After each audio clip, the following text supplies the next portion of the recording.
Yun na nga. Natutulog na sana ako pero bigla akong ginutom eh. Kaya lumabas ako at pinuntahan ko tong Biggie Baggy. Malapit lang to, 2 kanto lang mula sa bahay. At ngayon, ang in-order ko naman ay yung Biggie Burger nila. Ayan, oh, solid yan guys. Oh, check it out.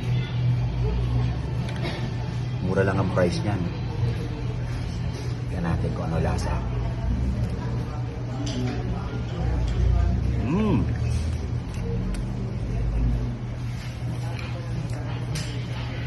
Sarap, solid yung beef.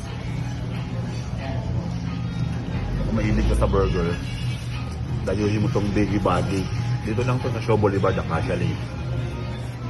Ang sarap talaga. At isa sa mga paborito ko rito binabalikan, itong veggie salad nila. Ting kakain ako rito, laging meron ito.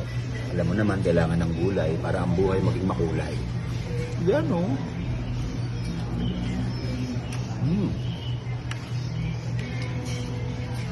Solid talaga yung veggie nila. Ang sarap. So kung naghahanap ka ng masarap na burger, tapos may ligas sa gulay, dayo ka dito sa Biggie Baggy. Ito lang Shaw Boulevard, Acacia Lane. Tara, food trip na. Dine ni Fu.